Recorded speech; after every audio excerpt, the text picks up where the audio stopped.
welcome to Rapid Reviews Radio Podcast, episode 198. Don't be late. I'm your co-host, Kiley Wilde. I'm joined by my ever-present co-host, Pete Beckett. Hello. And today, we have a lovely show for you. But before we do that, we're going to start as we normally do, which is, Pete, how has your week been? Tiring. I've been working this weekend again, so yeah, the joys of coming back from a convention and having to work straight away. Always fun, but it's fine. Yes. It's fine.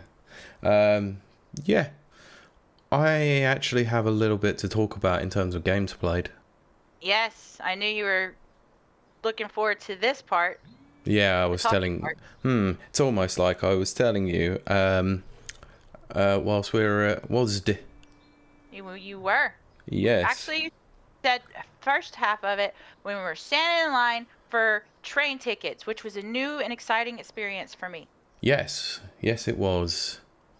Until I bought the wrong tickets and we had to enter queue again. The authentic British experience.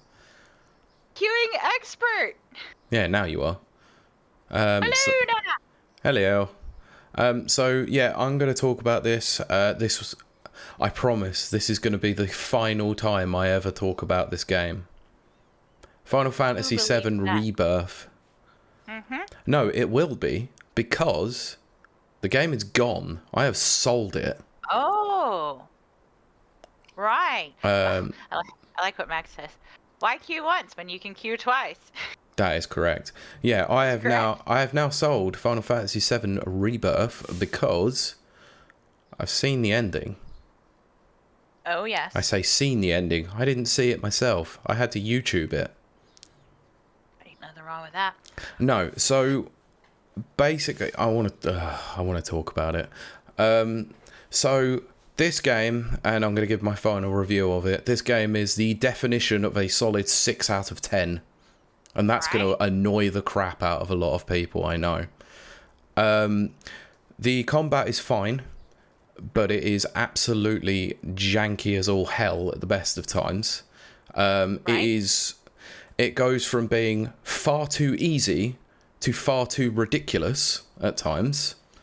The story is absolute crap. It is complete bullshit at the best of times. And it is a story that has now completely hindered the fact that I actually liked Final Fantasy VII. What they're doing with these new remakes, I don't like. It's really terrible. So I said this to my friend at work. I will not be picking up the third part of this. I will watch it on YouTube because I think this series is a massive cash grab and a waste of time. And this is coming from someone who was quite excited about the remake and quite liked remake. But now I have absolutely had enough. So the thing that pushed me over the edge, the final boss. Yes. And this is why I watched it, because it's crap. It is complete crap. It is a 2-hour long, multi-layered, multi-tiered boss fight that if you decide to quit out at any point of it, you have to start from the very beginning. Like, it introduces a checkpoint system when you're playing it, but if you're trying to complete it at 2:30 in the morning, not the best thing to do when you've got to go to work the next day. So I thought, okay, it might just leave me here at the final stage of the boss. Nope, right back to the beginning. Did it several times. It was bloody annoying. And the worst part about it is you get to the very final stage of the boss itself. I'm not telling you who it is or what it is or whatever. But anyone who's played the original game will probably know what it is anyway. So it is, you get to a certain point and the boss itself, the final stage of it, I mean, it's got a lot of HP as you can imagine. But you get to a certain point in time, and that is correct, Anchor, it is. You get to a certain point of it, and it's about less than 20% of health left. And I say less than 20, it's probably about 15. It starts doing an unstoppable move, and this is before the fact that it does another move before that point when it drops below 50%, where it reduces your entire party to 1 HP. Right. And it could do that several times over. But when you get it to less than 20% health, it introduces a mechanic that is never seen throughout the rest of the game. Okay. The stagger meter starts to actually dwindle, and you have to keep it up and up. If you don't, it's an instant KO, and you have to start again. It is complete bullcrap, and they don't even warn you about it. They don't tease it anywhere else in the game, apart from that point. It's completely unfair, complete nonsense, and it is broken as all hell. 6 out of 10. What a terrible game, and I am so pissed off that I spent 65 hours and 70 quid on that game. Didn't even get the trophy for chapter 14 finished because it pissed me off that much. 3 days, I think. Close to 3 days. Yeah, so I spent 3 days in game time playing that game to not even finish it, for it to be sold to CEX yesterday. Fuck that game. Yes. Absolute sod that game. I'm not playing the third part anymore. True definition of 6 out of 10 nonsense. Might come back to this when we talk about Square Enix later. Yeah. That's gonna come up, so Zanker, you're not too far off. Yeah. But I do have 2 games that I do want to talk about because I've had a lot more fun with these. I'll be very, very brief on one of them, but I want to talk a little bit more about the other. I actually decided to boot up my Xbox the other day for the first time in a while. Right. Because I remembered that there was a game that I own on a disc that is now playable, or say now, but is playable via Xbox backwards compatible. Ooh. That would be Time Splitters 2. Oh. Well, that one took you by surprise, didn't it? Why am I not surprised? But I am surprised. But why am I not surprised? Well, what the fact that I booted it up? Yeah. The funny thing is I only booted it up to see what I had available for multiplayer in case when my friends came over. Didn't think that I would actually start going through and playing the story campaign and some of the challenges. And yeah, it's still a hell of a lot of fun. Well, you, as usual, have supporters in chat. Of course. Triangle Face. Oh, Time Splitters 2 is one of my all-time favorite games. Yep. So, and it also then led on to one other purchase that I made. I actually bought Time Splitters Future Perfect as well to play through the story mode of that afterwards. Oh my goodness. Time Splitters. I will say this. Go on. I've never played Time Splitters. I've never really looked into it. I don't know why. I don't know. It just passed my vision. I don't know. But I think, now, my mind's a little muddled at the moment. I think that was one of the 100 games to play before you die, featured on Mag's show. Probably. Don't know. Can't remember. But I saw the trailer. Regardless of whether it was there or somewhere else, I saw the trailer, and yeah, I can see now that I would have totally grabbed that up had I known that was the Mags is gonna look. Yeah. Well, there is a time when you might be over these shores again, so we can play it then. Sure. Okay. So I'll have it available so that we can give it a try. But yeah, it's still tight. It's still great. It's still so much fun. So. Well, isn't that? And I know I've asked this question before.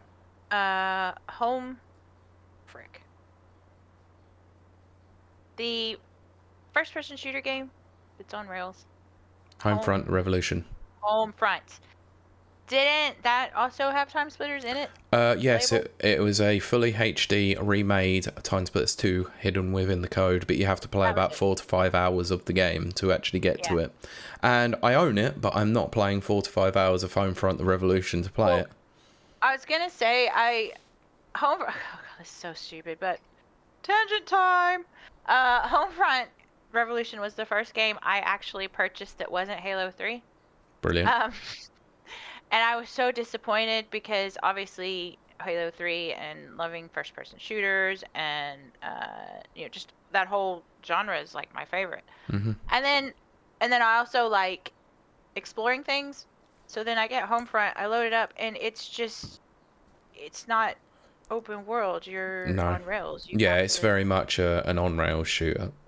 very story driven, which is And fine. that's the thing. The story was great and the environment was great. Nope, it was Time Crisis 2. Oh, okay, okay, okay. Okay. Um, Why wasn't yeah. Time Splitters 2 on that list? Maybe it is in the future. You don't know. Possibly. Tune in. Who knows? Tune in on Tuesdays. Yes. But yes, continue on. I took a tangent. No, that's fine. So yeah, Time Splitters 2 is still a hell of a lot of fun. Would recommend it to anyone who's got 2 or more people round for a party game. Still, just make sure that obviously, because it is an old game, that you actually spend a bit of time playing arcade and all that and challenges to actually unlock all the stuff available. Because there are no cheats. There's no instant unlocks. It's a very old game. Anyway, so this comes on to my biggest game of the week, actually, that I've been playing. And this is what I was talking about possibly when I was saying about the stream labeling. Are we going to talk about it? Maybe. Yes, we are. Because I booted up Fallout 3. Oh, I saw that, Pete. I saw you booted that up and I went, tee. Yeah, I've played a couple of hours of it and... Not your game. It's not your style. No, I love it. I absolutely love it. Really? I really love it, but it's aged quite badly at the times. It has. Graphically speaking, it's not the greatest looking game, is it? No. No, it is not. Yeah, that's crazy. What's crazy is that you like it. I really like it. It's really fun. Yeah, that is crazy. So I've decided I have played it before, but the thing is, I never really got very far in it. I got stuck at certain points. I think I remember telling you about the fact that I got to one particular area and got soft locked into it because I had no health, no ammo, no nothing. Yeah, and you got, yeah. Yeah, so and I forgot about creating manual saves, so I was just screwed. There was no way I was getting out of that area. But I've decided to go on a different route this time because I'm actually decided I'm going to blow up Megaton because screw that place. Sorry. See, it's so funny to me. I know I'm away from my microphone. Sorry. It's so funny to me on games that have, we'll say karma, because in Fallout it's a karma-based system. No, even if it doesn't have a karma-based system, I cannot make myself be the bad guy. No, that's the thing, is through every dialogue tree I'm being the nice guy, but actually through my actions I'm being terrible. Oh my gosh. But isn't that weird though, how like, if you have a sense of morality, like a strong sense of morality, you can't even break it for a game, and yet there's people who are like perfect angels in real life, but then they get on a game and they're just like, I'm stealing everything, I'm gonna be sarcastic, I'm gonna stab people in the back, and blah blah blah, and they're like woohoo, but they're like really nice people in real life. But I can't steal stuff. But that was the thing though, is that I got up to Megaton and I was like, I'm fine. I want to actually save the place. I want to do good things, and then started doing the Wasteland Survival Guide and remembered how much of an absolute pain in the arse it is, and was like, then got up to try and find Moriarty and was like, yeah, he's a complete bastard. I don't care. Right, you're gonna die. So yeah, I've now taken on the option to actually destroy the city because I'll be honest, I've never seen the explosion and I've always avoided not watching it. So I want to actually do it this time. No, it's worth it for that. If you remember what, when this came out, 2009 was it? Okay, maybe it was 9. Between 7 and 9. So 8. You have to look at it through those eyes. Jump right in the middle. Yeah. No, I'm joking. It was just the fact that he said between 2007 and 2009. Triangle Face says best way to play Fallout is as Forrest Gump. Oh, it was 2008. Yes, I know what you're talking about. You just agree to do whatever you're told. Then you could do morally good or bad missions. You're just doing anything anyone suggests. Okay, Jenny. It's a good run. You pick intelligence. I think it's like 2 or under. And he says stuff like, and it doesn't matter. Like this is like all the Fallout games. He's like, me want water. Brilliant. Me this or whatever. It's so funny. There's a lot of comedy. Why lie? I love the whole Fallout universe. I have 3,228 hours in Fallout 4. So yeah. Yeah, so Anyway, I think so that's all I've got for this week. I probably will have a little bit more coming in the future. I'll keep you updated about Fallout 3. we I might reveal something later on in the show that I will be playing soon. But yeah, so I think once I'm finished with Fallout 3, I might actually move on to the next gen patch of Fallout 4 because nice. Bethesda might have actually fixed it by then. Beat the game's 10 years old. You have a lot more faith than I do. Oh, I know, Bethesda. I know, but this is considering that Starfield just had its 60 frame patch coming out recently, so Oh my that's a goodness. bit of a terrible showing, isn't it? You know, Yes. September that game came out, and then what was it? Nearly 9 months after the fact. Yeah. Cray cray. DLC comes out, therefore we must put out a 60 frames patch so we can try and get people in. Yeah. Whoops. Right. Anyway, how's your week been? What you been playing, if anything at all? So my week, as you see, I might be a little bit crazy. So I don't know because I'm pretty weird anyway. So you probably can't tell. But I had a little tiny medical procedure, nothing major. We're not going to talk about it, but it does mean that I am currently on medication right now. So I do apologize. Except that I actually don't think I'm acting that different. If you want my honest opinion, maybe slurring more because I only had Just a one little glass bit of more wine. than normal, possibly. Yeah, I was gonna say. But as far as playing goes, let me run through my list. Downloaded Fallout 4. Of Ha! course you did. Easy. Updated my Epic Store with everything. Ooh, yeah, that wine's definitely hit me. Wow. Okay. Yeah, so the medication I take enhances alcohol effects. I've literally only had one glass of wine. I feel really good. This is very economical. Anyway, so I downloaded Epic Store. I downloaded Fallout 4. I did something else. I don't remember. It might come back to me. And then on Friday today, me and Max played Suicide Squad for 5 hours. To be Wow. fair, he had to update it. Um, I won't go into it too much. But it was mostly a grind session. That's what she But said. we did manage. We did manage to get Joker. Okay. So is Um, Joker free? Or is it Joker is paid free. DLC? No. Joker is free. And there are a few free costumes. Um, there's still some glitches going on. I finally, after I don't know how many weeks we've been playing this, Harley Quinn finally revived me. Wow. She's my bot. Um, but she's still not like shooting things or anything. She ain't helping me. She's just standing there doing witty one-liners, which is probably how it would be in real life anyway. Which is Uh, probably not overly that witty, to be fair. Considering the I don't writing know. of that game. Oh, no, I like the writing of Oh, that I game know though. you do, but I thought it was absolutely Yeah. god awful. But there's isn't really much more to add because it's the same thing. You're just grinding is all. Um, this Joker is very flamboyant. I will say that. And I'm not used to the voice because I'm so used to Mark Hamill Of course, yeah. I mean, doing. it's sort of like a mix between I don't know. I'm trying.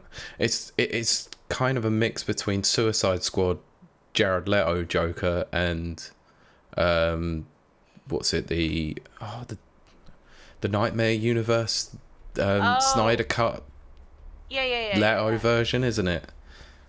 Kind of. Actually, you know what he reminds me of really?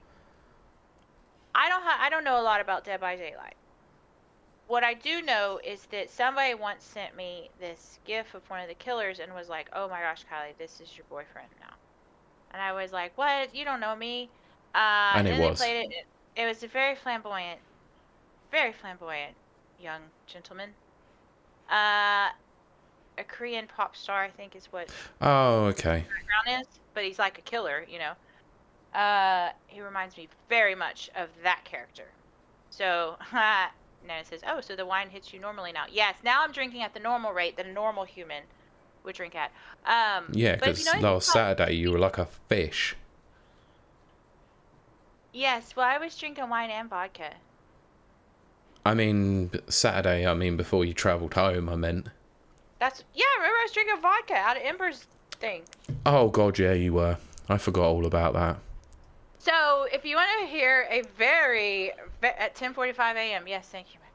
If you want to hear a very lively Kiley, tune into last week's podcast, which is an audio-only experience. But it is on YouTube as well. You will find Mr. Triangle Face on there. You will find Mr. Mags on there.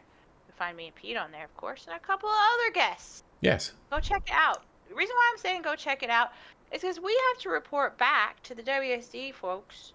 I want it to look awesome, is what I want. I mean, it has already been reported back to them with the link, so it's good. Yeah, but I mean, when they click on it, I want them to be like, oh my gosh, these people are the most bestest content creators forever. Let's give them a personal lounge that isn't loud and has pizza.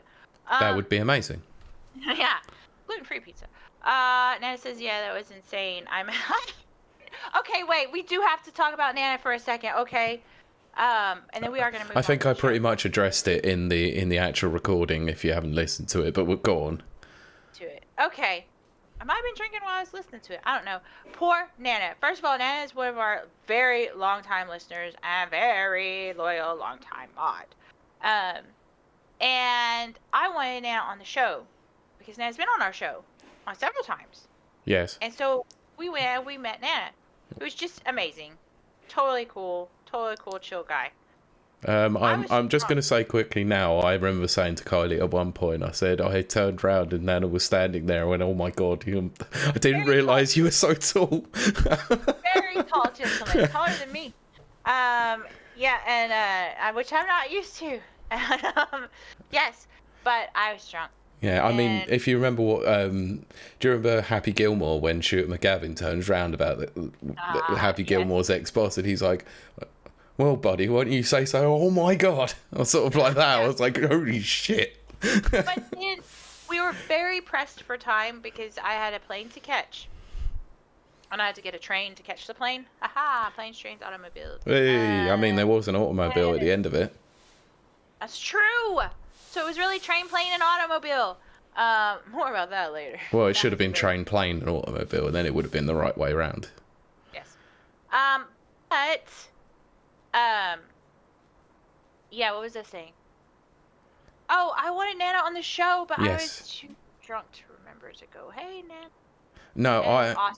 Some of it was down to me as well. I did state this to Nana in a message, that actually we couldn't find a quiet place to go because the place we'd been recording was actually next to the stage and they had something on at the time, so we had to go in the creators lounge, which was no quieter than normal. I mean, it was about that loud normally, but obviously with Nana's ticket being general access, it would have only he wasn't able to make it into the lounge, which was very unfortunate.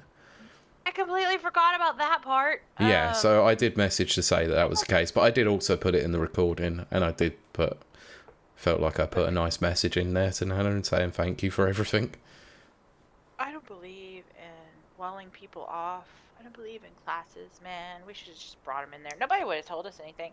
But probably not, but you know, the people on the desk were a little bit sort of like check-in, weren't they? Very nice. They were very nice, and actually the security guard was also like checking everyone, because I remember on the first day 2 guys tried to get in there, didn't they? And she was like, no, this is only for creators, I'm sorry. But, Nana, it's going to be more opportunities in the future. Of course. And I'll probably be drunk at them, too. No surprises. What was I saying? I was going to say something. Oh, Pete, we should do a shout-out. Well, I was going to. I know, but I'm leading you into it. Because I am a host, and I'm good at leading. Ha! I'm not good at leading. I was elected to lead, not to read. I was elected to lead, not bleed. See, I mixed Predator up with it.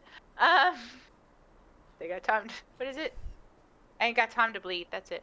But I love Predator. I love it so much. Predator's great. I just love Arnold Schwarzenegger movies. Tangent time. Anyway, we should do a shout out. Well, we should do 2 shout outs. First of all, because we've got Mr. Triangle Face, which is what 1/4 of Retro Gaming Review. No. Retro Gaming Revival. I did. Look, at least I can get the name right. Remember this. I know better. I'm so sorry. But I did it on purpose last time. I didn't. But I did it on purpose last time just so they could get an extra shout out. I didn't. But we're gonna pretend that I did. Anyway, nah. No, see, Max did that the other night. Denker says everyone messes up, but I mess up a lot. So shout out to them, and they're amazing. Go check their stuff out. Love it. But also, a shout out to the BRB UK podcast, who I hope is listening sometime this week. Well, I hope so as well. Yeah. So when we was on the show floor on the Saturday, I noticed two of the three guys were on the show floor and went and said hello, and we got a very nice shout out on their show, and it was. So yeah, big shout out to the BRB UK podcast. They do a good podcast, so go and check them out. They usually release an episode on Fridays, but they also now live stream on a Thursday night as well. Cool. We might stop by there then. I will be. Really love the part where they said they went over and listened to some of our episodes. Yeah. That was very cool. And if you're out there and you're listening, and you want to show your friends and have them listen to some old episodes, do that. That's the thing you could do, because we don't advertise this show. And it's word of mouth. Not usually. So we don't have a budget yet. I mean, I spend money on this show. I don't make any money on it. I do it for the love and the passion.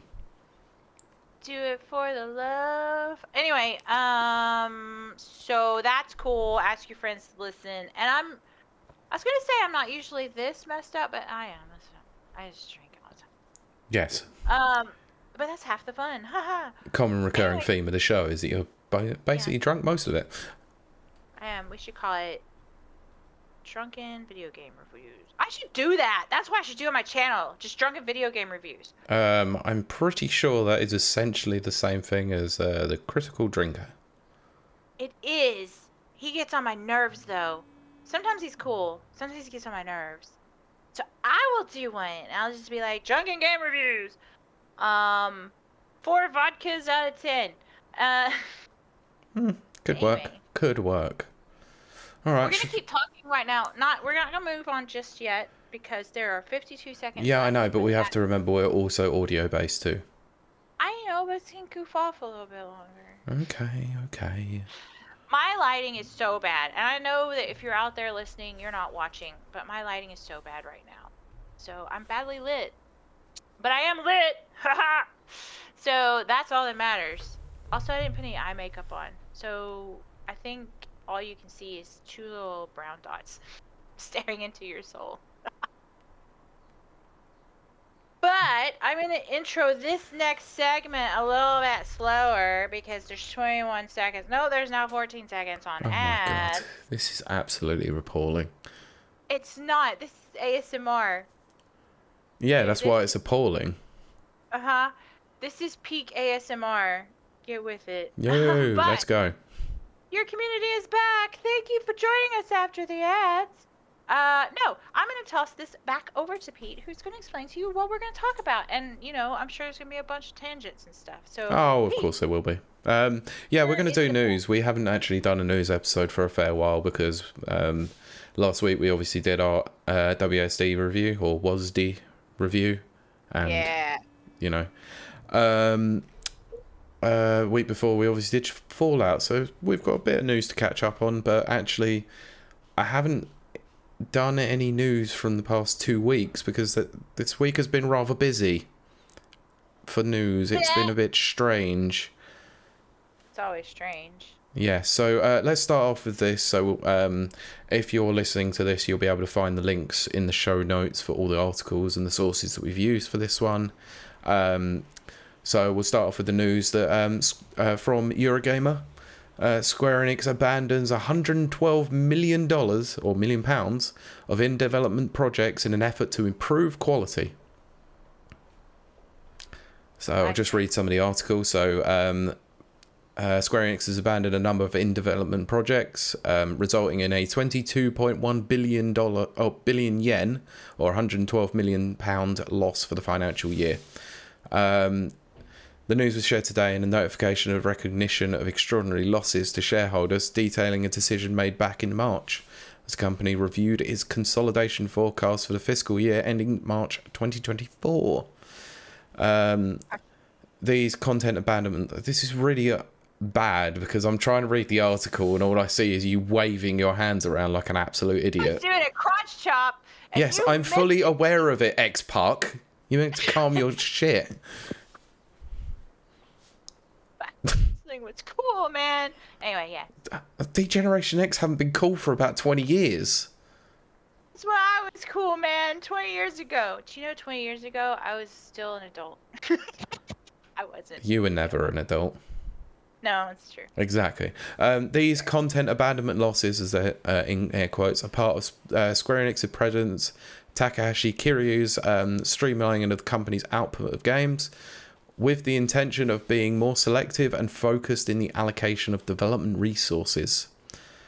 Right, I am not really going to go much into this because it's basically stated much further down the line that so far in 2024, Square Enix has released Final Fantasy VII Rebirth, which is suspected to have underperformed, and Foam Stars.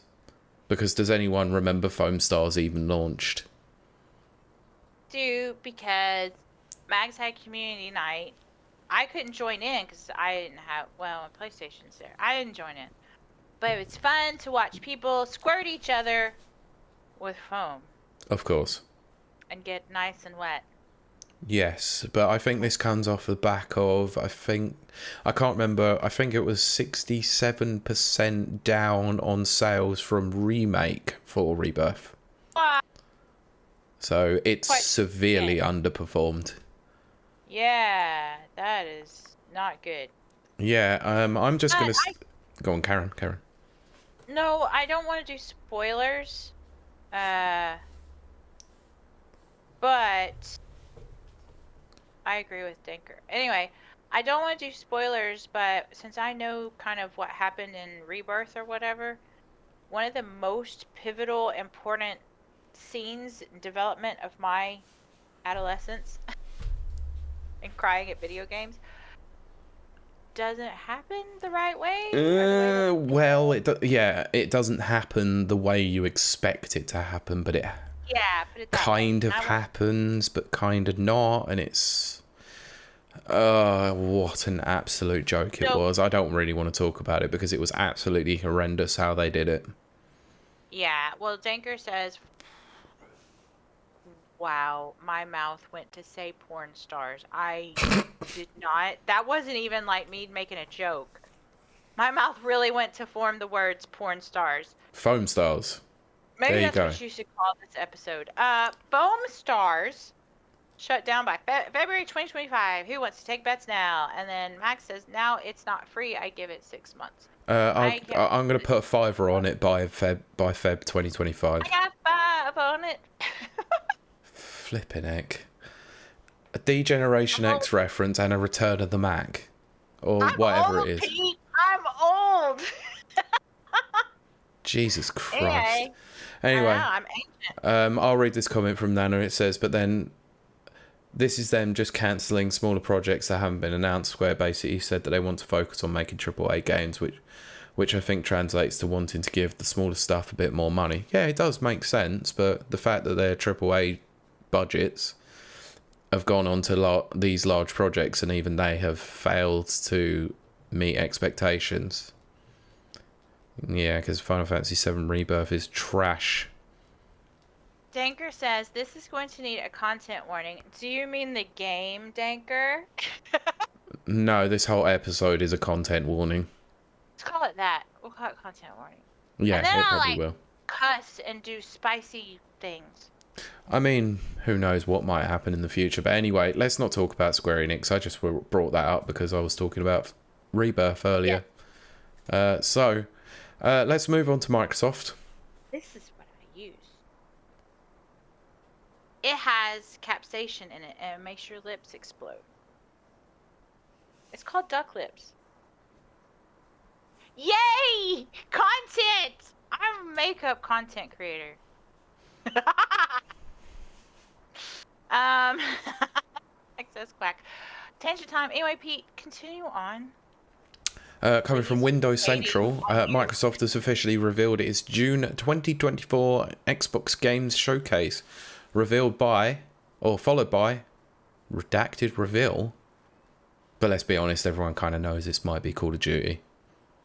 Yeah, I mean. So let's go through anyway. Let's talk. Okay. So from Windows Central, it said it's that time again. E3 is back. No wait, it's time for the Xbox Games Showcase 2024. Every June, Microsoft and Xbox gear up to showcase its latest and greatest titles for its internal teams and studios. Previously, it was part of E3, but E3 has now shuttered its doors, so they are holding a smaller event at the Microsoft Theatre in LA, and just so happens to be at the exact same time that E3 would usually happen. Right. So, in a blog post, Microsoft didn't reveal too much, apart from tweeting out an image that basically showed the showcase.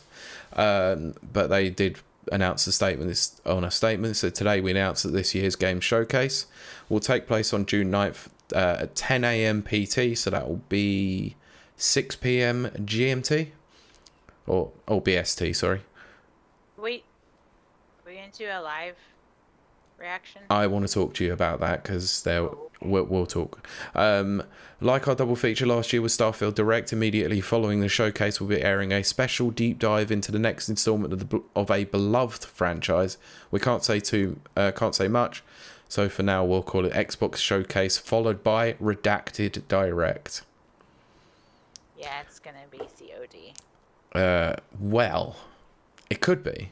I mean, the image that precedes it basically does look like it is probably COD. Right. But there has been some rampant speculation about what potentially could be seen at the show, with Right. I think one of the voice actors of coming out and stating that Gears 6 is imminent. So we'll see. I don't know how much stock I put into that, and here's why. There is actual reasons why. Go on.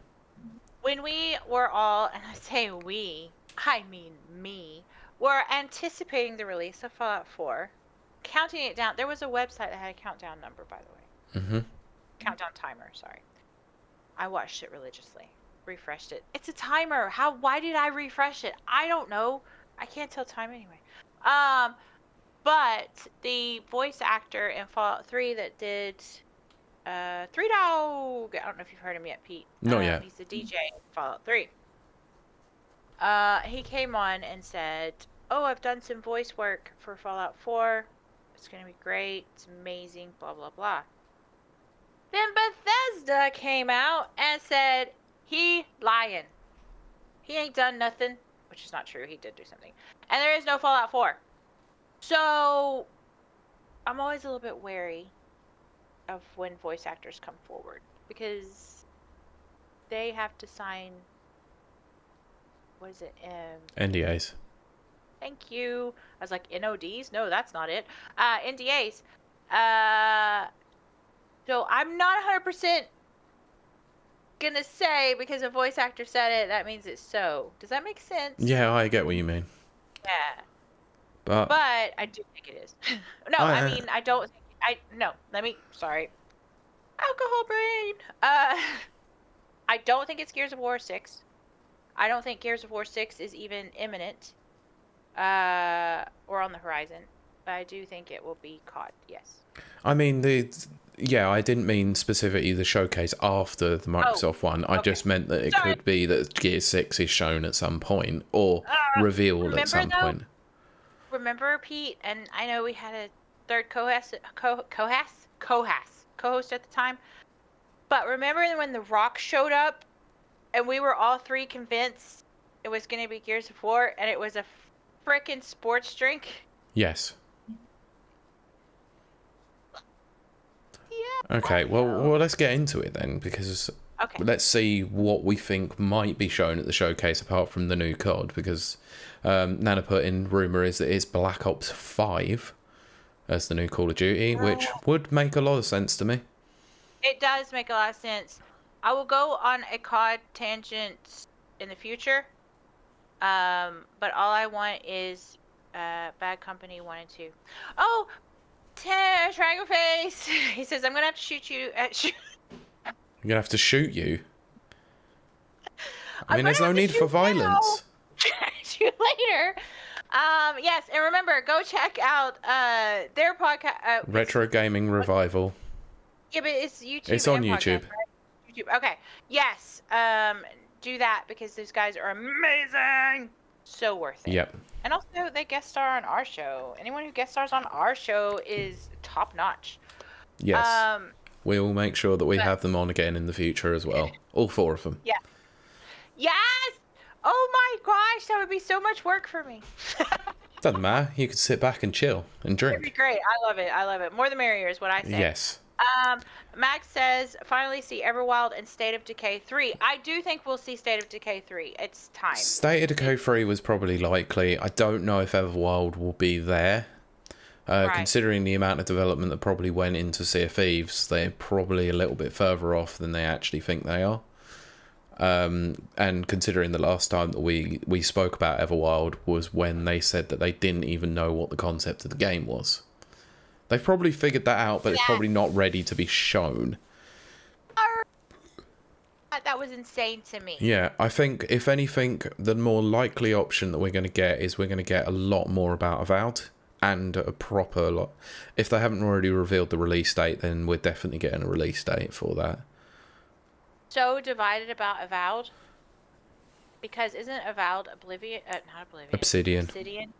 Yep. Obsidian made New Vegas. Yep. Which is my, like, top 2 easily. But Obsidian also made that weird medieval game that's all text. Oh, Pentiment. Yeah. I just didn't like that. No, a lot of people didn't like it, but there were quite a few who really sing its praises. I probably should play it at some point. I'll probably give it a shot, but, I don't know.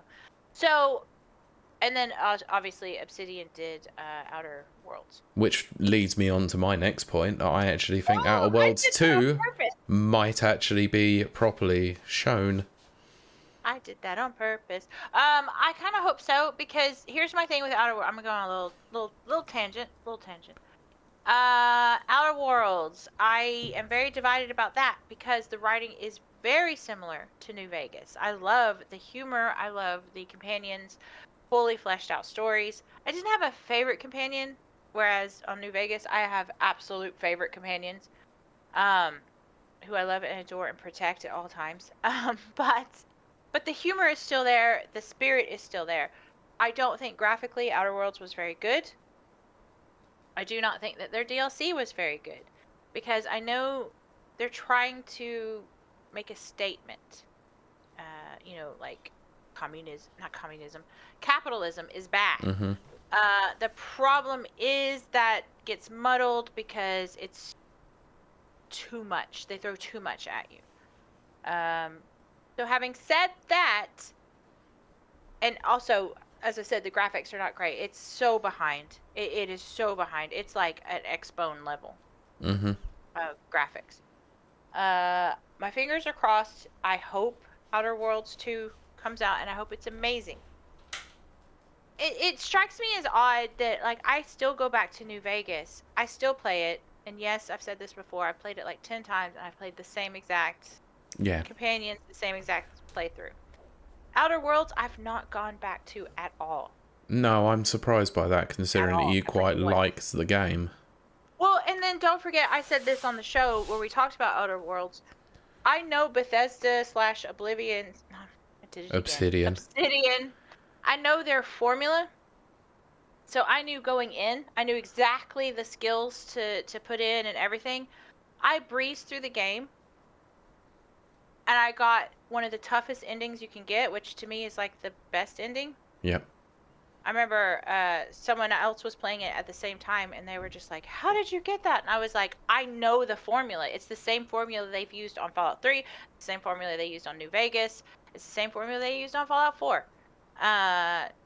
So there's nothing new there, if that makes sense. So I'm hoping with Outer Worlds 2, they can maybe bring the Obsidian charm, but now maybe they can bring it into 21st century graphics Possibly, yeah. and gameplay. That would be very, very good. Okay, I'm gonna list off a couple of games that have been revealed but haven't been shown for a while or have recently been Okay. shown, and I want to yay or nay whether or not it's going to be shown again. So Okay, chat, are you listening? I'll You go with guys the do most I'll go with the most recent one, and I think this is Okay. probably the most likely from me. Indiana Jones. Get your scores in, No, chat. this is for you as well, by the way. I know I'm gonna answer. Um, do I think Indiana Jones is gonna be revealed? Yes, Well, because it's been shown teased. properly. Yeah, well, that's what I'm saying. It's been too far teased, too far. It has to at this point, Yeah. or people are gonna just forget it. Yes. So I say yes. Okay. Chat says yes. Chat says yes. Well, obviously it goes. We kind of have mentioned it. Everwild. Well, let me say, Max makes a good point about Indiana Jones. It's out Xmas, so it would be silly not to. Oh yeah, Exactly. 100%. Yeah. Exactly. Everwild. Oof. I'm gonna say no. Okay. For Exactly the reasons Pete said. this has not been revealed. Potential of a Forza Motorsport DLC.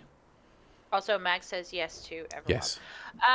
Forza DLC. Oh wow, I hadn't thought of that. Max says, sorry, I just burped in my mic. I hope you all love that. I reckon they will do a Fable-style trailer for Everwild. See, their teaser was very fairy tale. A fairy tale? Yes, Fable. Oh my gosh. Yep. Just bear with me, folks. But yeah. So Forza DLC. Wow. I don't think that fits in this timeline. No, it doesn't. I'm gonna say no. Okay. Chad also says no, because no one cares about Forza DLC. Okay. Well, Pete and Brent do, but yeah, I think the world at large does not. But yes. Flight Simulator 2024. Mm-mm.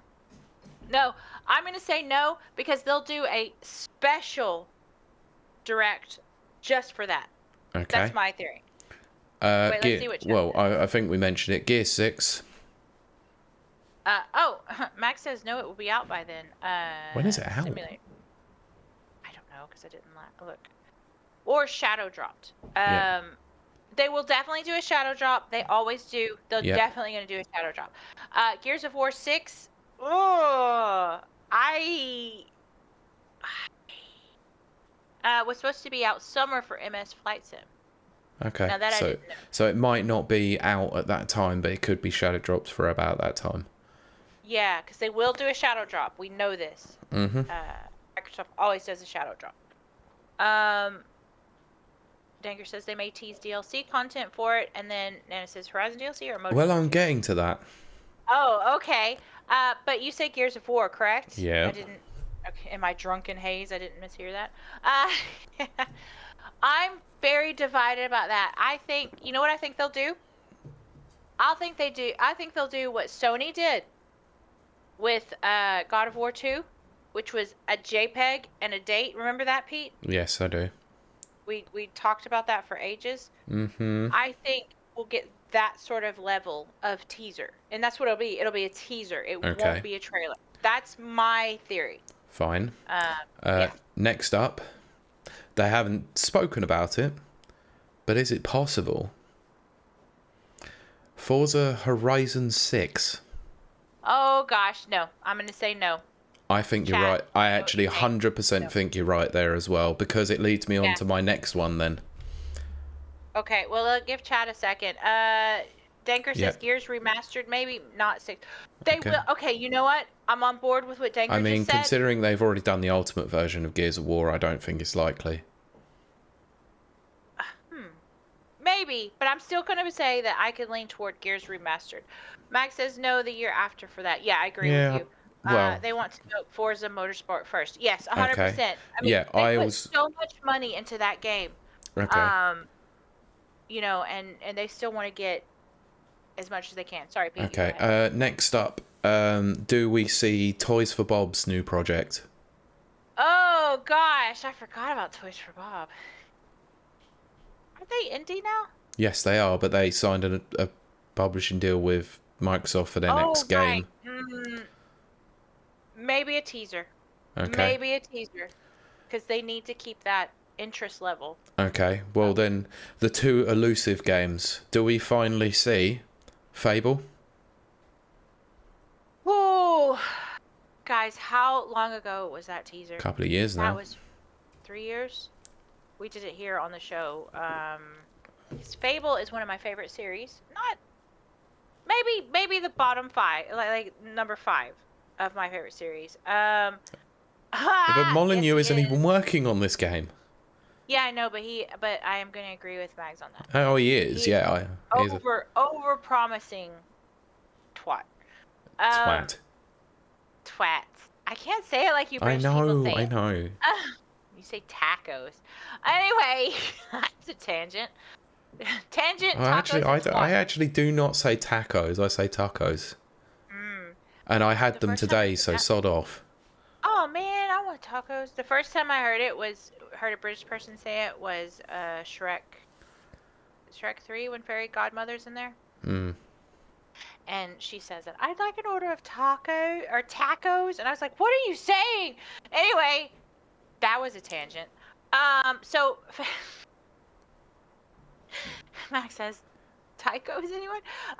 Anyway, Fable 2 might get ported over to PC, maybe, but I will say this: the Fable series is one of my top 3 series, possibly one of my top 5 games. Um, uh, no tick O's.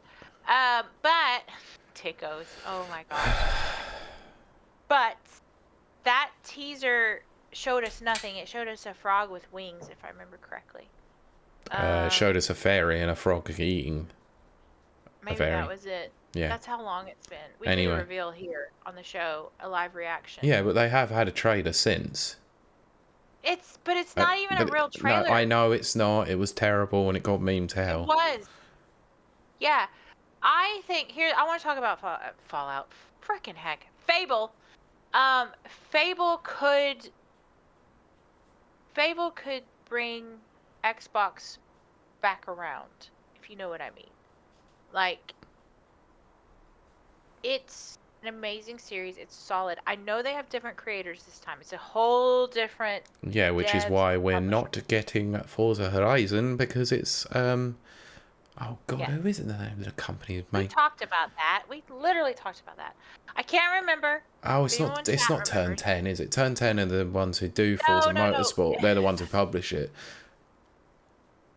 Playground I can't Games. remember. Playground Games. Playground. So I think, here's what I think. I think they should do another teaser or a trailer. They need to do another teaser or trailer for Fable. Because guess what? There's a whole generation that's come up and has no affiliation or idea about Fable. Yep. Fable was very groundbreaking at its time. I'd say Fable 2. Hasn't been relevant since the 360, let's be honest. It has, exactly, Pete. I would say, Fable 2 is probably the superior of the group. Other people might disagree, and that's fine. But even Fable 3 was a solid performer. But that is, we're talking ages. We've gone another generation, 2 generations since then. If they want interest for this series, they need to drop something, some kind of teaser, some kind of trailer, something. They do. Yeah, and Okay. I am glad that Peter Molyneux has been taken from this project, because he overpromises and underdelivers every time. But yes, move on. Okay, Sorry. the final game. The final one that we know actually exists, or does it? Do we finally get something to do with Perfect Dark? I think yes. I like what Max said. Yes, I know. He doesn't overpromise. He just talks shite. He does. He's unreliable narrator. Sorry, Pete. Repeat what you said. Perfect Dark. Perfect Dark. Yes, we will get something about that. I feel. Okay, fine. I'm gonna go against grain. Okay. Actually. Yeah, go ahead. Go for it. I think the reason why they haven't spoken about it is because that project has been cancelled. Do you really think? Okay. 100%. No. I don't think it's been canceled. Max says, I don't think we will get a Perfect Dark because Rare ain't doing it. But Perfect Dark will be at Summer's Games Fest. Maybe that. No. I could see that. No, what I can see from I think that we're gonna get a actually, and I can get, I trailer. don't know if it's already on the system yet. What I Okay. can see at Summer Games Fest, if we are getting anything Perfect Dark related, it will be the fact that Nintendo have worked out the deal to get Perfect Dark on the N64 NSO service. If it Okay. isn't already on there, of course. Right, and I have no way of knowing. Well, considering the GoldenEye thing that happened. Well, see, that's what okay, so that was my exact thought, was thinking about GoldenEye. I'm hoping, fingers crossed, they've learned from their mistakes from the GoldenEye re-release. I guess you would call it a re-release. Kind of. Yeah, or maybe it's a remaster. I don't really quite know. It didn't perform well. Oh, it did bad. It did bad. It broke bad. It wasn't good. But obviously, Perfect Dark is the same time. Max says, "Do you want news just dropped? Take it with a pinch of rumors." we do rumors here. I do rumors. It's Yeah, we Kylie's do. rumor bit. Pete always does a kind of like disclaimer. This is a rumor receptacle that Kylie has stated. Yeah, I know, but actually it was the fact that because there's been speculation because of a showcase, it sort of makes sense. Uh-huh. Max says, okay, Ghost of Tsushima 2 to be announced at next State of Play for PlayStation. Ooh. Well, we're not talking about PlayStation yet. I know, but this is just dropped. Oh, dang it. Yeah, I don't care. We're carrying on with the show because we're an audio-based podcast. Yeah, I know, but I could see that totally happen. Yeah, I absolutely could, to be fair, but don't know. But anyway. Also, we're breaking news. Breaking news. Do. Ghost of Tsushima 2. I keep wanting to call it like Ghost of Sushi. I think a lot of people ended up calling it Ghost of Sushi. Yeah. Anyway. Or sashimi. Anyway, I'm totally going to Japan one day. Yes, you are. Anyway, let's talk right now, something else. Yes. So, yeah, I'm going to cover these two stories in a little bit of a big one. In one big kind of story here, because it's kind of tangentially linked. Long-running Netherlands-based developer Paladin Studios has closed its doors. Yes. So, independent studio, which has been operating since 2005 and employed 45 people, announced its closure in a statement posted on the website this past Thursday. Their development credits include Nintendo-published Switch eShop game Good Job, mobile games Cut the Rope Remastered, Amazing Katamari Damacy, and My Tamagotchi Forever. Co-founder and co-CEO Dirk de Use, or however you pronounce it, said the company was forced to close after failing to secure enough work to cover its burn rate over the past few months. Quote, yesterday we hit an inflection point in our financial security. Going further with the current outlook, we would have been an irresponsible decision that would have caused insolvency. We have therefore taken this step to ensure a proper winding down where all employees are given proper severance and the studio remains debt-free. Please reach out if you have any open vacancies for design, programming, 2D art, 3D art, production, QA management or support staff. All skill sets are here and these people are among the finest in the industry. Which is hugely disappointing that a studio from 2005 has obviously had to close its doors. However, this was also on the back of, and this is why I mentioned, Outer Worlds 2, because vast majority of Private Division staff reportedly laid off by Take-Two. Right. Now, if you remember, Private Division actually published Outer Worlds. So this could have a major effect on them, even though Obsidian are actually now owned by Microsoft, because I think Private Division still had the publishing rights for Outer Worlds. That is true. They did not get the publishing right. Microsoft did not get the publishing rights. That is correct. New. So, Take-Two publishing label, a private division, has reportedly laid off the vast majority of its teams in Seattle, New York, Las Vegas, and Munich. That's according to GamesIndustry.biz, which received word of additional layoffs at private division, following reports this week that the company is set to close. And this one's a huge disappointment, by the way. Internal development studios, Roll 7, who were responsible for Ollie Ollie World, and one of my Gotti contenders from a few years ago, Rollerdrome. Oh yes. I'm such a big cheerleader for Rollerdrome. Yep, and also, now this is an interesting one more than anything, Intercept Games. Ooh. Because they only just recently purchased them because of Kerbal Space Program 2. Oh my gosh. Which that had a whole big problem with it, didn't it? Yeah, it did. That was not a wise decision. No, it wasn't, but it was also the amount of stupidity that was had when they actually took that game, when they laid off a hell of a lot of staff to take that game. Yes. And now they pretty much kiboshed it. So, established in 2017 to publish games from top creative talent in the gaming, in the growing independent developer landscape, Private Division also has an office in Singapore.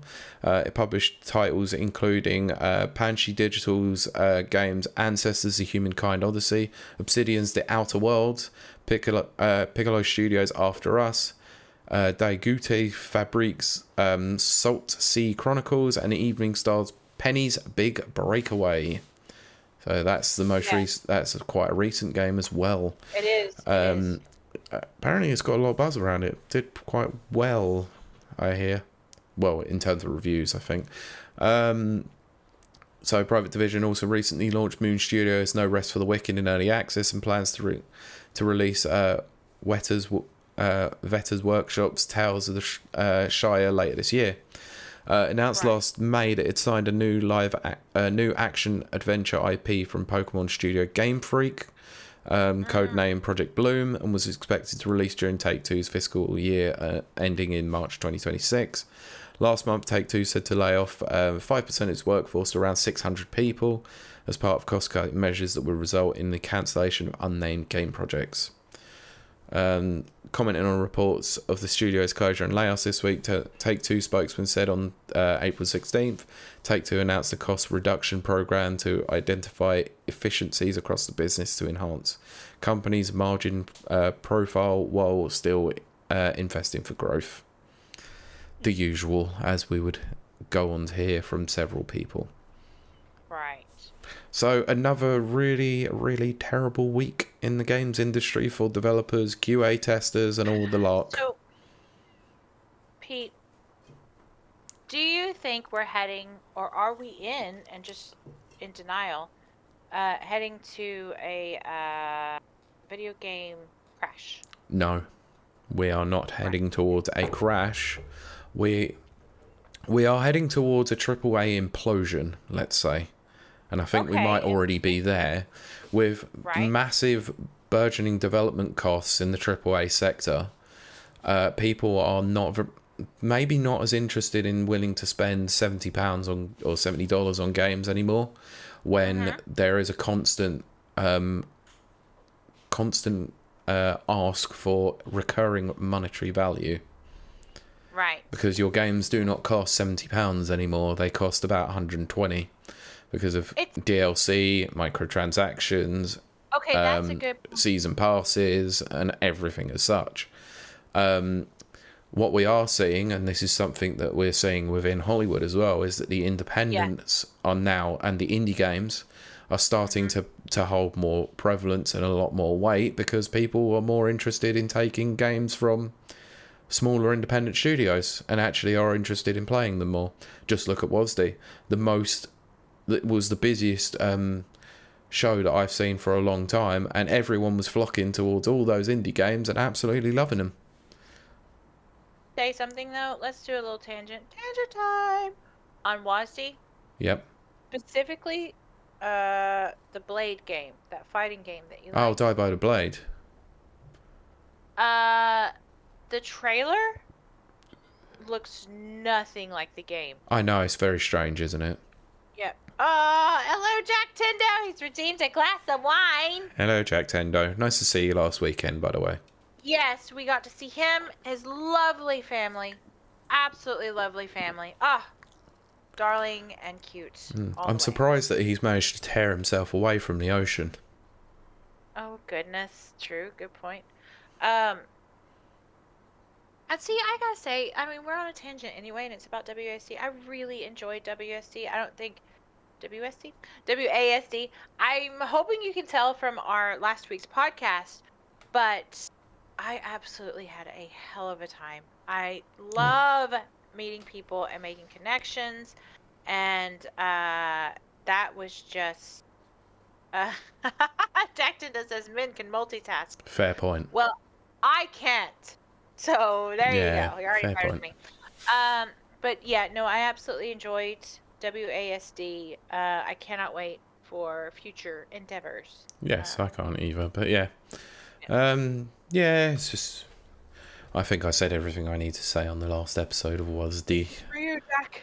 I mean, I got to narrate the whole thing, to be fair, so, you know, I got to say everything I needed to say. I mean, I probably spoke for both of us when I was giving all my thanks to everyone, but, you know. Well. Anyway, yeah, sucky week for video game development. Okay, so my original question? Wow, everyone, you should take medication and drink. It's so good. Please do not do that. Disclaimer, please actually don't do that. Yeah, I know. See, I did it just for you, Jack. What were we talking about? Remind me right quick. Layoffs. Video games. Implosions. Yes. Do you think we're heading for another video game Well, we've crash? done that already. I know we have, but... Are we heading... I said no technically, but we are heading towards an implosion of the AAA market. Okay. Oh, right, which led to the whole indie discussion. Yes. But... do you think... is this a good thing? And I'll tell you, I think it's a good thing, but I'll tell you why later. Pete, do you think this is a good thing? More competition is never a bad thing, especially from the indie publishers. Oh, that's very true. That is definitely one way to look at it. Sure. But I think the AAA market has gotten so massive and budgets have gotten far too big for their own liking that actually they need to see a real implosion for them to realise what the hell they were doing. And the way that we're going about was not going to be sustainable. It's not sustainable in Hollywood, and they're having real problems at the moment. It's the same thing with video games, and I don't think people are going to be willing to spend another £70 on a lot of games, especially when they find out that budgets like Spider-Man 2 were like $300 million. So this is a point that I have talked about before, but I want to talk about again. Although Nana says, especially considering the Saber Interactive and Toys for Bob stories. Yeah, very true. But when we were young, Pete, which was many, many years ago, I remember games being $50 back in the US. Mm-hmm. Between $50 and $70, actually. Depending on the game. Obviously. Oh, of course, yeah. That was late 90s. Yeah, but I also remember games on the N64 in this country verging anywhere between £40 and £90. Yeah. So sometimes when I hear the complaint of £70 games, I do get it. I really, really do.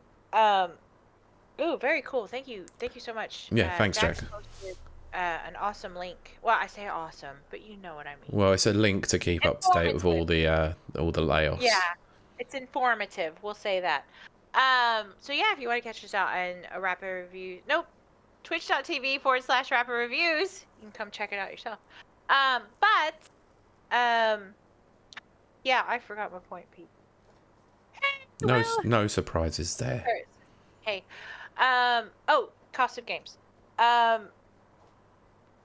I think, as much as I hate to say it, because I am a cheapskate, everyone knows this. It's why I'm financially comfortable. I love the cheap deals. I love I love deals. But having said that, the 90s were like 15 years ago. No. Like 30 years ago. And to keep up with inflation or whatever, 70 pounds isn't that much to ask for a game. If we're keeping with patterns, if Yeah, we're of keeping up with course. like I don't mind paying 70 pounds for a game. Yes, but a Oh my game. gosh, hello Dave. Yeah, but honestly, a Uh game doesn't cost just 70 quid anymore, does it? well, that's a very valid point, Pete, that I actually hadn't considered before, believe it or not. Yes, buying a base game for 70 quid while adding DLCs, that's too much. No, that's too much. Buying a game within itself for 70 quid, that's fine. You know what? I'm actually not against that. I think it's a lot of money, yes, but it's not. I'm not against it. Um, Dave says P has a massive point there. Ha ha ha! I can see it's on his head. Basic game features counted as DLC these days? Shameful. You're not wrong. Actually, Yeah. that's made me rethink my whole point. Well, that was the thing, I as I was talking about Time Splitters 2 earlier. All those unlockables would these days would be DLC. And yet it was all just stuff that you can unlock by playing the game and having fun. Yeah, but and I'm going to say this a million times to the day that I die, what ruined everything was that Oblivion horse armor. Stupid I'll horse never armor. forget that. For people who don't know what I'm talking about when I constantly mention Oblivion horse armor, Oblivion was released on a disc. Back in the days, you only had discs on 360. So you had the full disc of Oblivion. You had to pay to unlock a portion of the disc that had horse armor. Yep. That was the beginning of what we now know as DLCs. Yeah, that was the beginning of it, and everyone now remembers the absolute controversy that happened a few years after that with Capcom and Street Fighter Cross Tekken and their on-disc DLC. Like, that one is the most notable example of it ever happening. Will says Emperor Carrot says games aren't exactly cheap to make anymore. Good point. We are now seeing budgets as much as Hollywood movies. They are, but it's also this over-reliance on pushing 4K graphics whilst actually not pushing performance. That is Thanks Final Fantasy VII Rebirth. Your game runs like absolute dog crap on graphics mode and looks like absolute trash on performance mode. Emperor Carrot says loot boxes, which is very true. And then Nana says MKX with Goro. MKX with Goro. Oh, the stupid DLC, like pre-ordered DLCs. Yes, and then Mag's saying also not pushing decent games. That really is the whole crux of the issue. That's the whole bottom line. Yep. I will pay for quality. Yeah, so would I. I will absolutely pay 70 pounds if you give me a good quality game. Now, quality is different for everyone. I need a good story. I need good... Now, I'm an FPS, so I'm going to be, that would be more what I'd be leaning towards. So I need good FPS mechanics. I need, if there's companions, I need good companions. I need good maps. If we're doing open world, I need to be able to explore. If I can get immersed in the story, I'll pay 70 pounds. Not a problem. But if you're half-assing it, no. Don't charge 70 pounds. No, absolutely not. Exactly. Good point. Gollum, anyone? 60 pounds for Forspoken, anyone? Remember how much we slated Forspoken? Yep. Yes. You're right. I think a couple of weeks after that, they moved the price of that way down with their freaking mind. They absolutely... Emperor Carrot says I enjoyed that game. Each to their own. Here's the thing with my problem with Forspoken. I don't think... CD! Hello! I actually don't think that Forspoken was a bad game. I think they marketed it badly. And I don't think they had strong characters. But I don't think the gameplay is that bad. No, the gameplay seemed okay, but it was story and writing were atrocious for it. I would put, like, if I was to go on a 0 to 10 scale, I would put it like a 5.56. It's okay. It is a game. It gets the job done. Does that make sense? Not Yeah, worth serviceable. 70 quid. Yeah. Serviceable. It passes the time. Not worth 70 quid. Let's see. CD says, just finished up with Rezo. Holds up a glass of mead. Nice. I'm glad you Nice. guys, yeah, are back recording. That's awesome. Emperor Carrot says, look at Dead Space remake. Great game, but due to apparently poor sales, Dead Space 2 is canceled. That absolutely shocks me. Well, it was never confirmed that Dead Space 2 remake was actually in active development. I thought it was. No, that was a rumor that was going around. I think that is Right. it kind of got debunked, yeah. CD says, I think EA denied that. But the point is, Max says, yeah, they never said they were doing it. But the point is, that's what they've publicly said. Yeah, if sales were better for Dead Space remake, then EA would have strongly considered it. But that's crazy to me because Dead Space was a solid game. We're talking, again, something you would pay for. It's a solid game. It's really good. I know that's objective. It's an objective opinion. But it's really good. It's a good game. Yeah, so I'm a little bit shocked that they don't have. But speaking of good games that have been ruined, because this one has taken the internet by real storm this week. Ooh, because, and I've got some very big comments about this one, the Steam version of Helldivers 2 will soon require all players to sign in with a PlayStation Network account. Oh boy. Oh, no! Why? Anyway, that's so stupid. The requirement was present. The requirement was present when the game originally launched, but after its unexpected early success led to severe technical issues, it was temporarily removed. A message from Sony on the game's Steam page confirms that the requirement will return on May 30th, and that all players will need to have linked their Steam and PSN accounts by June 4th. Quote, due to technical issues at the launch of Helldivers 2, we allowed the linking requirements for Steam accounts to PSN account to be temporarily optional. That period of grace will now expire. Account linking plays a critical role in protecting our gamers, inflating numbers more like, and sorry, excuse me for the editorial there, and upholding the values of safety and security. Shut up. Yeah, I want to talk about this. Hurry up, get through it. I know. The values of safety and security provided on PlayStation and PlayStation Studios games.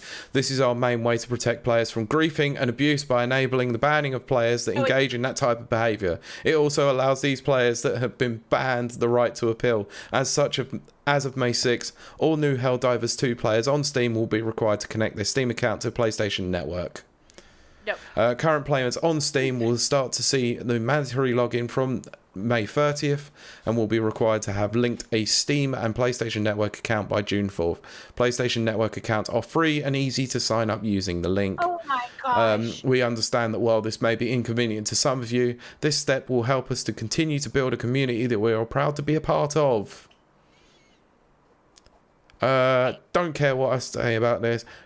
Get fucked, Sony. Talk about inflating your own freaking numbers there because you know that the PlayStation version is clearly inferior and most people want to play it on there. Also, your network security is bloody terrible and you've been hacked several times over. People on Steam do not want to link their Steam accounts to a PlayStation Network account.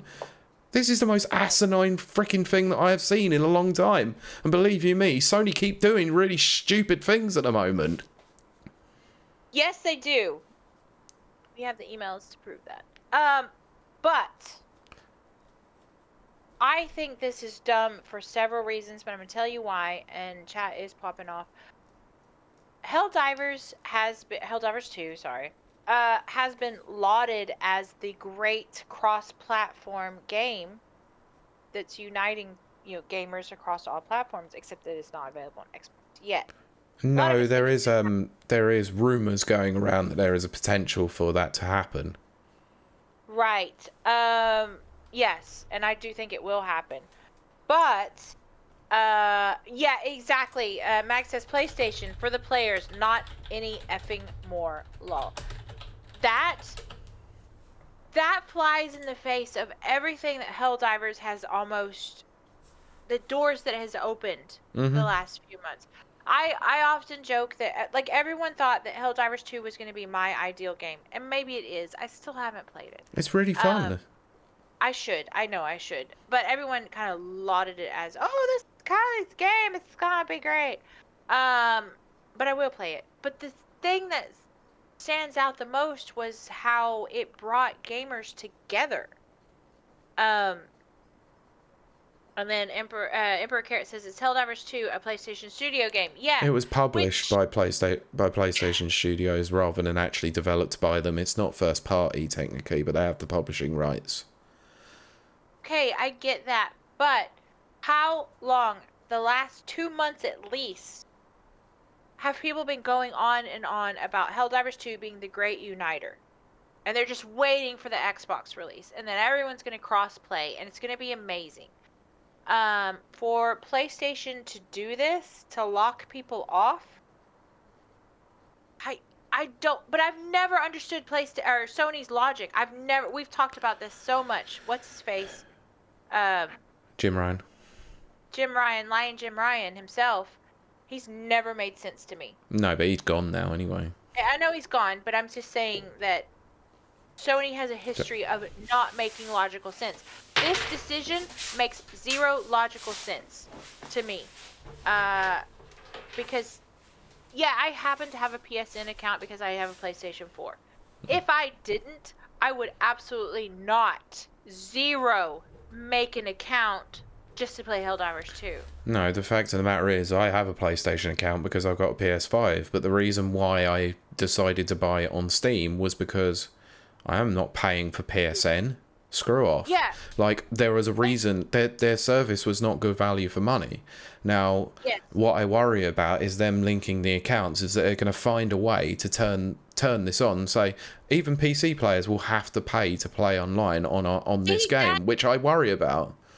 That's what I worry about as well. But it is also the fact as well that they're not the only company that are doing this, because Xbox do the same thing even on PC as well. It's like, and on other consoles, you have to sign into an Xbox account to play certain games. Like you probably have to do it to play Sea of Thieves. You have to do it to play on PS5. You probably have to do the same thing to play Minecraft on any other service. Why? I don't get it. I don't know why you need another account to link to another account. It's absolutely ridiculous. Like, if I want, like, the fact is, I buy my games on Steam because I want to be on Steam. I don't want to be on PlayStation. I don't want to be on Xbox. I want to have my games playable on Steam. That's the mentality of most people. I know it's the mentality of me. I think it's very weird that, as far as the Epic Store is concerned, I have a Fortnite account. Yeah. I can play on my PC, but my Fortnite account is also connected to my Xbox account, and I don't know. Yeah. That doesn't quite sit well with me. No, it doesn't with me. It has the same thing with Fall Guys as well. I've got my Epic account linked to PlayStation, so I've got all my stuff on the PlayStation and on Steam or on Epic. But actually, I can't link my Xbox account to it because it's already got something else linked to it. So I'm playing two different versions of the game. It's bloody weird. That is what is insane to me. But also, I do go on, Karen. Sorry. Oh, I like cross-play, but I like cross-play when there's individual. Maybe that sounds silly, but like your Steam account cross-plays with Xbox, cross-plays with PlayStation. As opposed to my Steam account crossplays with Epic, crossplays, with whatever random game developer. Funnily enough, there is a game out there that actually does it pretty well. It clearly shows what platform you're playing it on, and also doesn't require you to link it to an account for all of these. So it doesn't require you to link your Epic account to your Xbox account to all of that, or whatever, your Pornhub account, like Mags has said. It's Among Us. Among Us doesn't Yes, have a login system. It just allows you I to think pick it up that. and bloody play it. Yeah, I mean, Why do I need a yes, Square Enix account? Why do I need a Ubisoft account? Why do I need an Epic account? I shouldn't have all these accounts that that link to other accounts. that goes all over me. Danker says, I hope Sony don't think of acquiring them now, otherwise Helldivers 3 will lock it in as soon. Yes, that is my fear. CD says, also considering at least you can make an account, Kylie, is true. Just If I because you didn't have a can doesn't PlayStation mean you 4, should. well, that's what he's saying. I know. I'm fully aware that the irony is If I there. didn't have a PlayStation 4, I wouldn't have a PSN account at all. Like, ever. I never play this thing. Max says, yeah, Steam account is linked to your PS account. Your PS account is a whole 100% on board already. Your PS account is linked to your Xbox account. Your Xbox account is linked to your Amazon account. Your Amazon account is linked to your Pornhub. Whoops. But that's what I'm saying. Uh, Dave says, I've seen your credit card statements. You should be ashamed. Dave, easy answer. Yeah, Data is that's valuable. all it is. Exactly. The selling of data to Yeah. third-party vendors and advertisers and all that, because in a digital age, it's all about the sale of data. Yeah. And Nana says, I feel there is still hope they can beat Steam, which is dumb. Yeah, you're not going to beat Steam. CD says, and there's a lot of countries that plain can't make a PSN account. Yep, Good point. correct. Very good There's point. about 100. So, I think the game has now been delisted in about 170 odd countries now because of it. so we have this great game that's been lauded as this triumph of crossplay, uniting gamers across different platforms, and it's now outlawed in several countries. Yep. No. Any hope they had of me trying to go back onto the game is now very slowly dwindling because I don't want to link my PSN account to my Steam account. Thank you very much. I play on the open platform to be an open platform. That's it. Yeah, well, see, that's where Steam's really messed up. I mean, we have a whole. I don't think this is anything to do with Steam. This is solely on Sony. Well, exactly. No, 100%. And I think it's gonna blow up in their face. I do. Oh, it will so because I'm this. so disappointed. I know, but this came out not long after. The developer of Helldivers 2 has apologised after fans barraged the game's Steam page with negative reviews over news of a mandatory PlayStation account requirement. On Friday, publisher Sony announced that we don't need to go over that.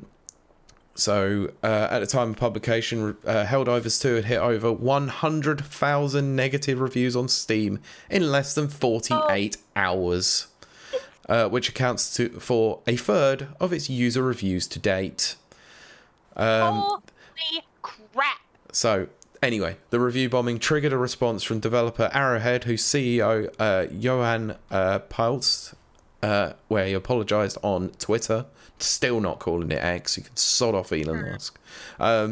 Ouch. Right in the review score, he wrote, well, I guess it's warranted. Sorry, everyone, for how this has transpired.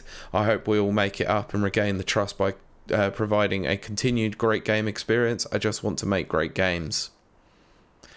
Anyway, yeah, I'm not going into any more of that because it's just going over the same crap again. But yes, the players have spoken and the players have stated, fuck off. Exactly. CD says, great for people that originally bought the game on Steam and are now just effectively banned from the game. I cannot believe. No, I can believe that they pulled this because it's effing Sony. But I also can't believe they've pulled this. Danker says Sony effed up. Valve is just being pulled into this mess. Yes, no, I absolutely agree with that. CD says we are now around 170,000K or 1,000K. 170k. I've been drinking. Negative reviews on Steam through these 3 days. Holy crap, I say again. Emperor Carrot, feel like Sony want to get PlayStation sales as well.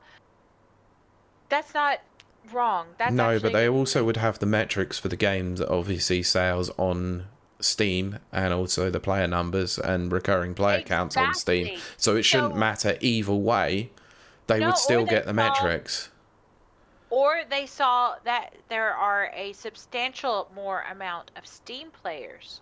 Yeah, I agree. I think this is a way to artificially inflate the amount of PlayStation accounts that are playing That's this game. exactly what I'm saying, Pete. You've got it. That's exactly what I'm saying. CD says this actually managed to drag the rating for, quote, all reviews down to mixed, below 50%. I mean, there's, nothing compared to a gamer scorned. Um, No, so I I currently am. have this installed. It might get uninstalled soon enough because one, I haven't played it in a while, and two, I don't want to link my PlayStation account to Steam. Sod off. Like, good I don't luck. either. I'm gonna Like, be honest. I don't. it's a huge shame because the game's really fun. I mean, I think about Fortnite because that's my best example in this situation. There is a part of me that enjoys the fact that my Fortnite account is on Epic but also linked to my Xbox. There is a kind of I like that, the cohesion of it. But I wasn't required to make an Xbox account or No. required to make an No, Epic it's just the account. fact that it was there so that you could have cross progression. Um, So, Emperor Carrot says, "What do you think? Sony will buy out Oh, of Arrowhead course they later down will. the line?" They Yes, 100% will. yeah, we're 100% in agreement on that. Yes, Danker says, "Looks like jealousy coming into play." That's 100% what it is, Danker. It's jealousy. It's, oh, my numbers on Steam are doing way better. I say my numbers, you know what I mean. Helldiver's numbers on Steam are doing way better. Let's get that, our marketing tendrils, you know, into the Steam people. Ooh, that makes me angry. That makes me Yeah, so it's angry. horrendous. It's also, what was it that they said on the other part of it was to do with, yeah, this is our main way to protect players from griefing and abuse by enabling banning of players engage in that. That's BS. That That's is total absolute crap. BS. Mm-hmm. It's total crap as 100%. well. But it That also it does bring up something else that I wanted to talk about. If I okay, can well, get, let me read if this. yeah, of course I'm gonna get We'll this read working CDs anyway. first. After this experience, I would hope for Arrowhead that they tell Sony to sod off, yes, but I'm not holding out much hope. Nope. I agree, and no, I don't hold out much hope. I don't think it's going to happen. Yep. But this comes off the back of something that's happened in the last 2 weeks that seems to have appeared to have caused a bit of controversy as well. Okay? Take this with a pinch of salt, by the way, because this is just in the patent stage. Okay? So I'll read the article from Xputer. Okay? Can't say I've heard of them before, but this is what No, was I doing the haven't. rounds. Sony is often credited with helming innovative ideas in the gaming industry, and we can get a glimpse of them in patents. Company has now published yet another unique legal document that wants to tackle in-game harassment by detecting the emotions of players. No! No! This is a parody! Tell me this is a parody, Pete! This The is not proposed system true! will allegedly use biometric information recorded in real time to figure out the current emotions of a user for auto-detecting harassment cases.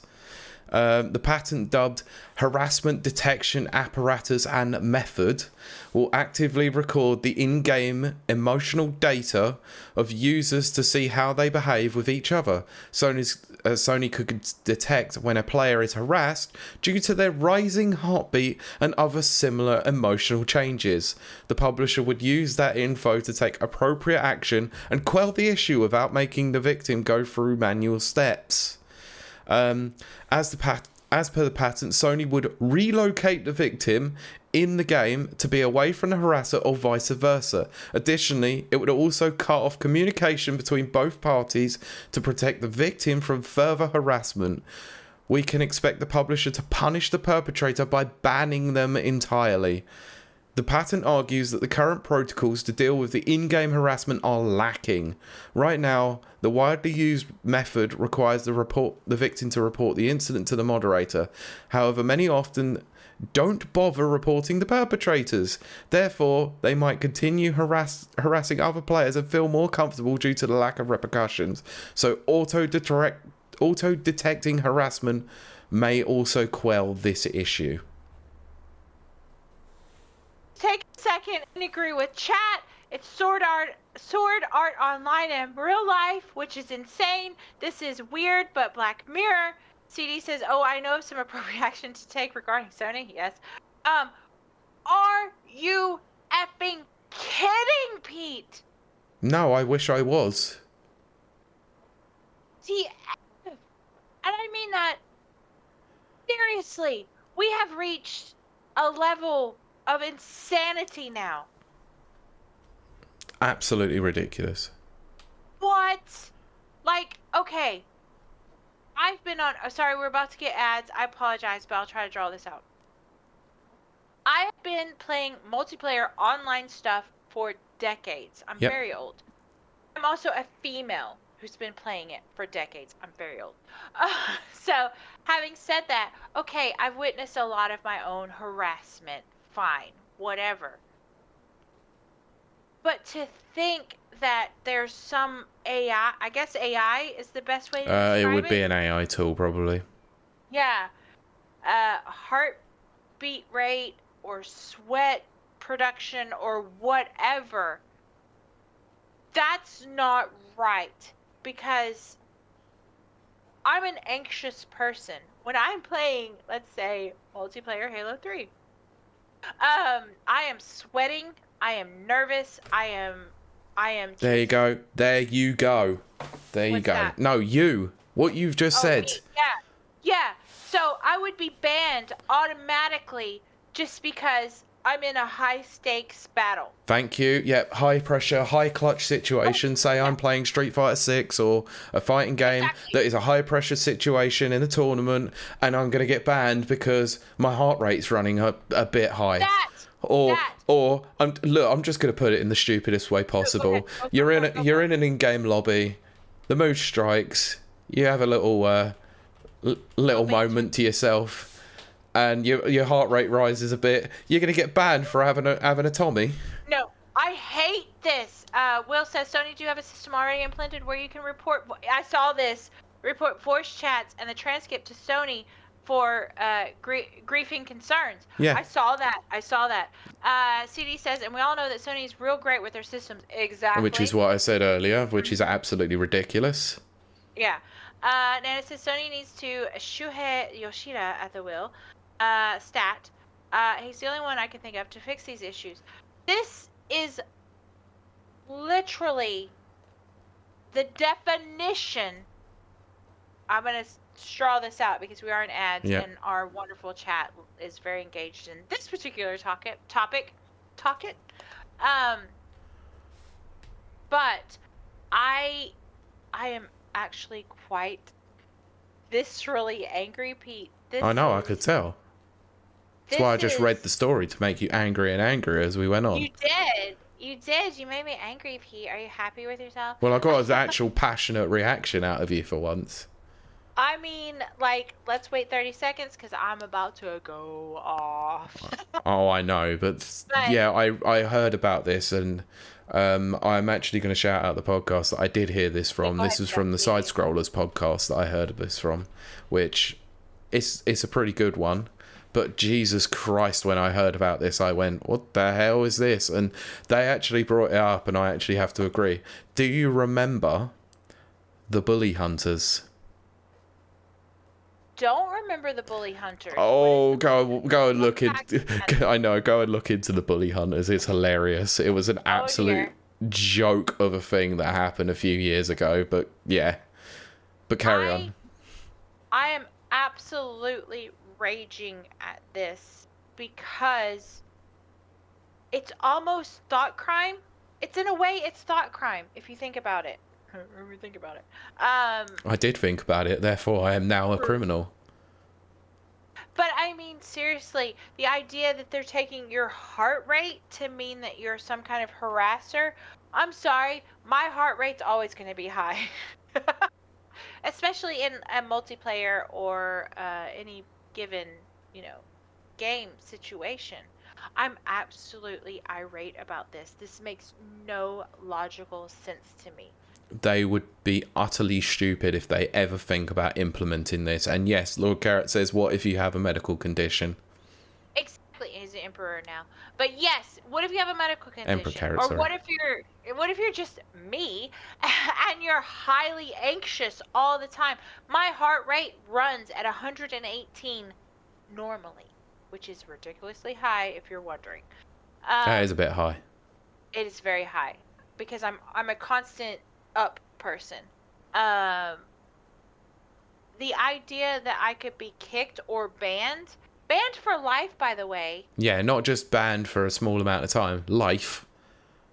based on a heart rate, this is beyond upsetting. This is too much. This is we have literally gone into whatever that movie is with Tom Cruise and the Thought Police. What is that? Minority Report. Thank you, Minority Report. We have entered Minority Report, but for PlayStation. And yet PlayStation want to implement a network, their account system on Helldivers 2, where it's going to be high pressure situations every time. Yeah, well done, Sony. This is fucking fantastic. You absolute clowns. Emperor Carrot says Max would be instant banned from everything. Oh, I Yes, know. he also runs high strained. But this makes me angry on many levels. Just put it that way. Yep. I don't agree with this. I absolutely do not agree with this on any level. And I hope that they soon realize that and correct their mistake, because who the F wants to be, like, subject to this? Oh, hello, iQuell. Evening, everyone. Hello. He says, and we all know the best way to hunt bullies is to cross zombies with unicorns, right, Pete? Okay, so Pete knows something. He is dying laughing. Oh, that was fantastic. Yeah, I was saying about the bully hunters, that anyone who knows about that will make a lot of sense. Go and check it out after the stream, honestly. This is so funny. Give us a very brief report of what bully hunters is. Oh, it was something that happened a fair few years ago, and I can't remember. Was it on CS:GO, I believe, where people would get bullied and harassed on there, and it was a live stream with a bunch of people that would go in and target harassers by taking them out in the game and leaving them a message. But it turned out to be an elaborate hoax as a way to promote chairs and headsets. Wait, so Mags is just back. You've missed an entire rant. WTF, Pete? What? Yeah, I'm gonna post it. I'm gonna find it. Go and carry on. I'll find it. Okay, so basically, for anyone who is just joining us, who has just come out of ads, we are talking about the fact that Sony has now implemented I'm going to say anti-bullying system. I was going to say anti-cheat, but I guess it's anti-bullying system. Ugh, I'm not posting a Polygon link. Stop that. Blech. Yeah. Based on your heart rate. That poses so many questions. Like, you're a bully because your heart rate is high, and as I stated before, my average heart rate was 118 because I'm constantly moving, I'm constantly going, I'm constantly Oh, you know what? I don't care. I'll post the link to the video. It's an hour and 47 minutes, but it is the most comprehensive video that you'll probably find on it. Okay, I'm not watching that. I don't care. I'll scrub through it. But there is a Reddit link that I can post. It says, the Bully Hunters fiasco explained in under 9 minutes. Apparently there's something called bully hunters. I didn't know that existed. There you go. They're both in the chat. Excellent. Thank you so much, Pete.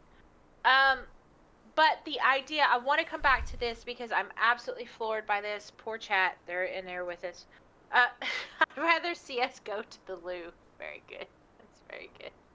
It's terrible, but good. The YouTube channel is very familiar because it's a content creator called Rags.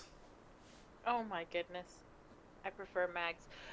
CD, that YouTube channel certainly seems familiar. Oh, okay, that's why you said that. Mm-hmm. But what we're sitting Sencho's here. Thank you, Sencho. This will be the last glass of wine because I'm out of wine, believe it or not. But what we're discussing currently right now, for anyone who's just joining us, this is Joe. So Sony has implemented a anti-bullying system, because that's what it is, based on your heart rate. Yes. WTF? But anyway, No. let's move on, because this is the end of the show. So let's actually get to it, because we've gone over the same point 3 times for people who've come in, and we're Xavier an says, audio podcast. this is it. This is my last glass, people. We can Thank cover you more for- of it in the post if you want to. We can talk more then. Yeah, we'll do post show. Yes. So that's it for the news this week. Thank you everyone for listening and watching to it. We hope it's caused a visceral reaction. Please let us know what you think of all the news in the comments everywhere, or on socials, you know, and all that. But we'll get to that at the end. You can listen to that at the end of the show if you listen to the audio version. Do like what Max has just said, which is that means every horror game I play, I'm getting bullied by the game. So will they close that down? Yes. That's a good point, actually. Yes. Oh my gosh, if we do Outlast trials, there you go. Everyone's bullying everyone. Anyway, Pete. So does that mean that my heart rate, when it was rising through anger from playing Final Fantasy Rebirth, means that I was getting banned? There you go. Max says my heart rate goes through the roof on that. Through the roof. Yeah, you should go check the roof. The roof is on fire. You should go check that out because it's hilarious. And also, I'm hilarious in the last iteration of it. Okay. But that's not the point. The point is we're going to wrap up the show, but we do a post show for anyone who's just dropped in and started listening to us. We do a pre and a post show to our podcast, and you're welcome to join us at twitch.tv/rapperreviews.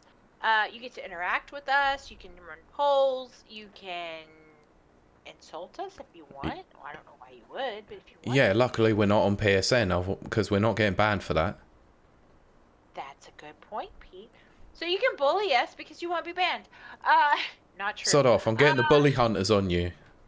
Oh my god. In association with Still Series. But I will tell you how amazing you are and give you all the confidence you ever needed to succeed in life. So come join us. Why are you not joining us? What's wrong with you? But what I will say is, Pete, where else can they find you? They can find me manning the Rapper Reviews Radio Twitter account, our radio pod. Still not calling it X, sod off Elon Musk. But you can listen to me on the other podcast that I do, which is the Never Watchers movies and TV series that we cover on that, where one of us has watched it and the other one hasn't. We are I'm currently in a watch of Echo from Marvel Studios, and know what your thoughts on that are, Pete. You'll have to listen to the episode. We're hopefully going to be recording in the coming week, but I'll have to let you know. But yeah, after that we will be covering Dune Part 2. Ooh, Max says in regards to Echo, I liked it, won't say anything else. iPulse says, I missed the beginning, but Bully Hunter sounds like an early aughts dance music artist. It's very true. Oh my gosh. Okay. Yeah, now I've got dance mixes in my head. Yes, excellent. So yeah, you can listen to that on good and sometimes bad podcast players at the Never Watchers. Yes. Kylie, do you want to promote your Twitch channel? I do have a Twitch channel. It's kind of in flux at the moment, in transition, as we say. But I am at Kiley, Kiley _Wilde, WILDE. Go follow me there because crazy stuff happens. It usually involves drinking alcohol. Okay. Finally, just a little bit of housekeeping before we go. Timeless Gaming Convention, 14th of August, Arcade Club in Bury, Manchester, UK. We will be there. Please use a Rapid24 for 15% off your tickets. If you're still there, please, when you purchase your tickets, please use our account code. Discount code. Yes. I want to say that we sold one ticket at least. Have we? Because that would make me feel special and cool. We haven't yet. Oh, but right, okay. If Daniel buys it, That would be very cool and awesome, and that would be awesome and Yeah. cool. And also to those who obviously did meet us at WASD, you'll be able to see us again at Timeless. So, yeah. Which we'll be doing a live show for that as well. We probably will at some point. Yeah, Nana says, I remember that. Nana, you have to buy with using our code, please.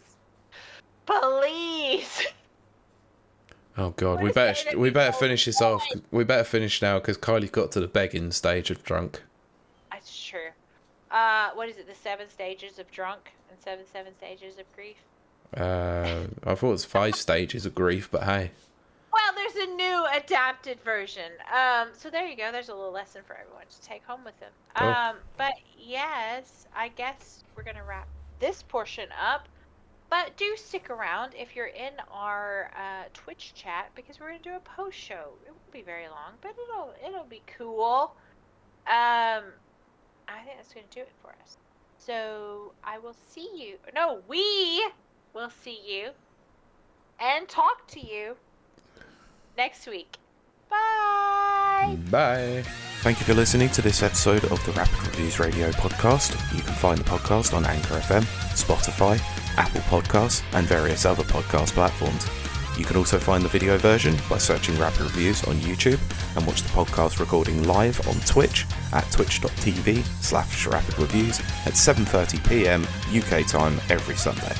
Please make sure to follow the podcast on Twitter at RRRadiopod, and for all the latest reviews, visit www.rapidreviewsuk.com or on Twitter at RapidReviewsUK.